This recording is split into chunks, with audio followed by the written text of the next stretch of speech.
Hey everybody, welcome back to the channel. It's the next day after the last video that I uploaded. Went ahead and did a quick walk around checking all of the fittings from the brake job. Found two very slightly wet areas. One is where the braided line goes into the caliper on the passenger front. It was just ever so slightly wet, so I did tighten that up just a teeny bit more on the banjo bolt. Hopefully that solves that one. And then one of the master cylinder lines that I previously tightened, it was wet. It wasn't really a lot of liquid, so I'm wondering if it just never got completely cleaned up. But I did, take a couple wrenches and try and torque it down a little bit more and then clean it up again. So I'll let that sit overnight, check it tomorrow. The pedal's still solid, so that's a good sign. And I didn't find any other signs of brake fluid leaking anywhere else. So I think we're pretty good as far as that goes. Hopefully these last two things that I just found are just flukes and there won't be any issues there. So the next thing I want to work on is the heater core. Being that I got that line, I want to go ahead and try and get this wrapped up and put together and get all the lines tightened up in place. So I'm going to start with the back hose that's currently hooked up, take that rubber line, cut it as needed to try and get this thing put together so I can get that line hooked up, tightened and everything, and then I can finish everything up with the front line. And then the heater core will be installed as far as all the lines and connections go, and then I can work on getting the coolant reservoir and thermostat housing installed on the front of the engine once I get the heater core done. And here we are. Everything is hooked up. Turned out about how I thought it would. I'm a little concerned just because there's a little bit of a bend on the back line, but it's pretty much as best as I'm going to get it. I can't get a 90-degree on it. It's too long based on where the existing holes are. So I'm going to give this a shot, see how it holds up. Hopefully it will work. So the heater core is now installed and the lines are run. Everything's tightened. I have everything hooked up to the coolant lines that go across the top of the intake, so that's all plumbed in where it needs to be. So next on the list is going to be getting the thermostat housing installed as well as the overflow tank so I can get this cooling system buttoned up and get the engine up and running again. So next on the list was the thermostat housing and getting this put together. This is the new one that I got from CSR to install on the front because the old one was all gummed up full of silicone from the previous owner that had installed it. So I got this, went to put the thermostat in it, and there was no way it was going to fit. So you can see the end result of about 45 minutes of attacking it with a die grinder. Now I can get the thermostat in there properly, so I should be able to make this work. So the thermostat that I have, this is one of the Motorrad fail-safes, stock temperature. Hopefully this thing will actually hold temperature. It never would get up to temperature before, and that's not the best thing for fuel injection system.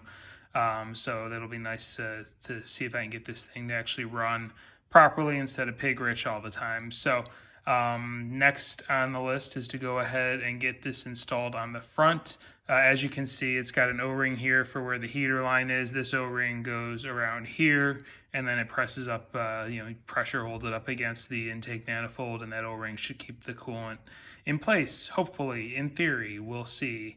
I know these Fords with the gaskets are a nightmare to try and get them to hold water in at the intake manifold and water necks. So we'll go ahead and get this installed and see how things go.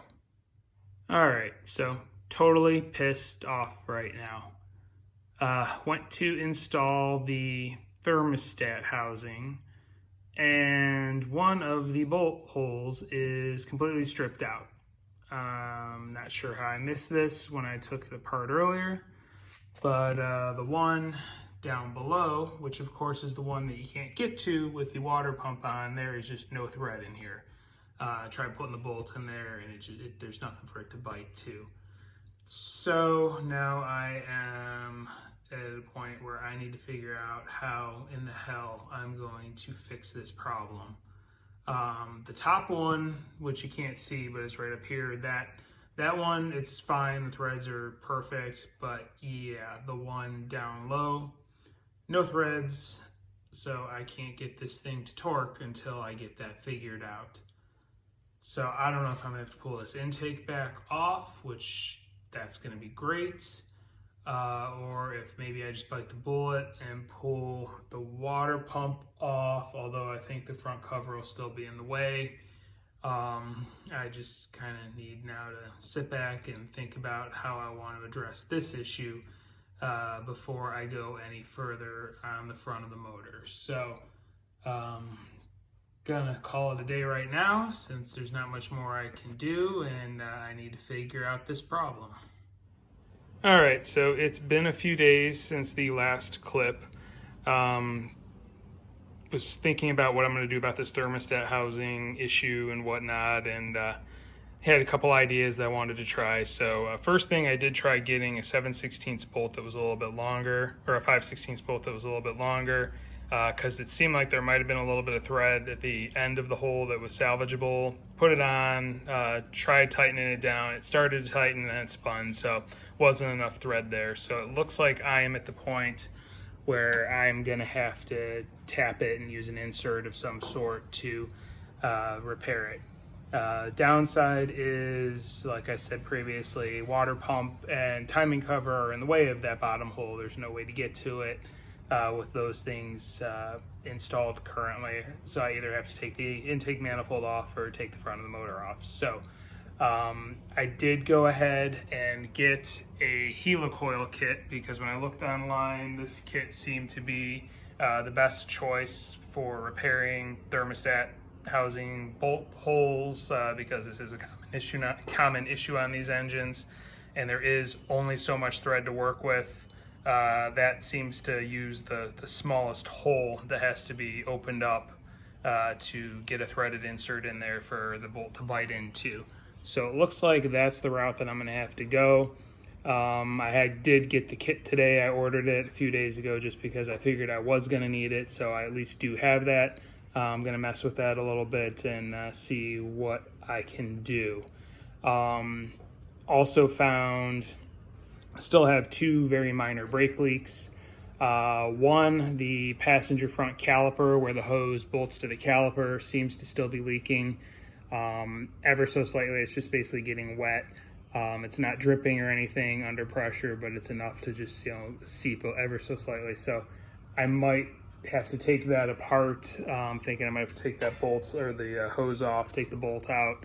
Maybe it needs new copper washers. I'll have to check and see how the mating surface is on the caliper, as these are reman calipers that are installed on here.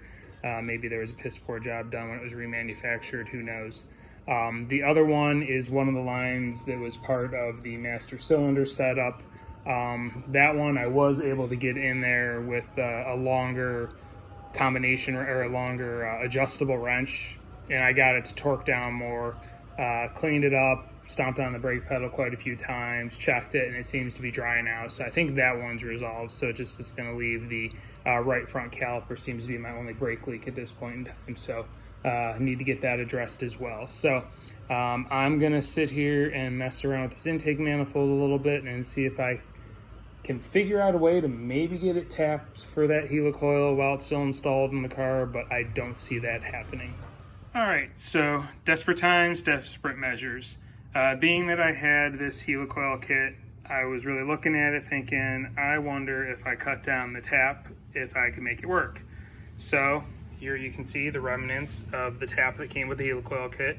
I cut off enough so I would be able to get it behind that timing cover, and I found a 9mm wrench, fits on it perfectly because it is somewhat squared off. I was able to run this down all the way using that 9mm wrench and taking my time. I'd go a couple turns, pull it out, clean it with brake cleaner, put new penetrating oil on it, etc.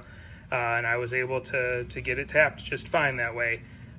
Being that it's aluminum intake, that probably made it a lot easier. If it had been steel, I highly doubt that would have happened. And being that it was so rounded out, I didn't need to drill it or anything. So that probably helped me out as well. I was able to get that tap in there without any issues. So worked out in my favor there. And then same thing, there was this is the install tool that came with the helicoil kit. This had a probably 5-inch long handle total length. I cut this down, and then I was just able to use pliers on the end of it and just slowly turn it to install the helicoil. And it is now installed in the engine. As you can see here, we have threads installed in the lower hole for the thermostat housing. So I am gonna go ahead and start getting the thermostat housing installed, and hopefully we can start getting this engine put back together. And this is a sight that makes me very happy. As you can see, thermostat housing is installed. The thermostat's in there. I do have it clocked to where it needs to be. I grabbed the tank and kind of was putting it on there just to get an idea of, you know, the angle it needs to be at. So we've got a win here. Thank God I did not have to pull this intake manifold back off. Creativity won in this circumstance. So I'm going to go ahead and continue getting everything put back together. I need to get the fitting installed for that 90-degree hose. You can see the open hole for it there. And then I can go ahead and get the tank installed on the top. I do believe I'm going to have to pull the distributor out in order to do that. It's just based on the spacing. It wasn't possible to install everything with the tank installed into the neck there. So I just trying to find the best way to do it to make sure there's no leaks. So I'm going to go ahead and get all these things done and get it put back together. And here you can see quite a bit back together. Got the expansion tank installed, the overflow hooked up, all the hoses have been reinstalled and tightened, distributor back in place, everything is good to go. So far I've put about 3 gallons of coolant in it. I'm kind of letting it sit to see, make sure there's no leaking anywhere, nothing that I've seen so far. I'm gonna let it sit overnight, and then tomorrow I can put the intake manifold, the upper intake manifold on, and finalize filling everything up and whatnot. So think I'm gonna end the video here. Made pretty good progress today. So yeah, I'll start tomorrow with getting the intake installed, everything else hooked back up, and maybe I can fire this thing up and see if we have any coolant leaks and whatnot. So hope you enjoyed what you've been seeing. If you have, please like and subscribe. Hit the notification bell. There's going to be plenty more videos coming out on this car to come.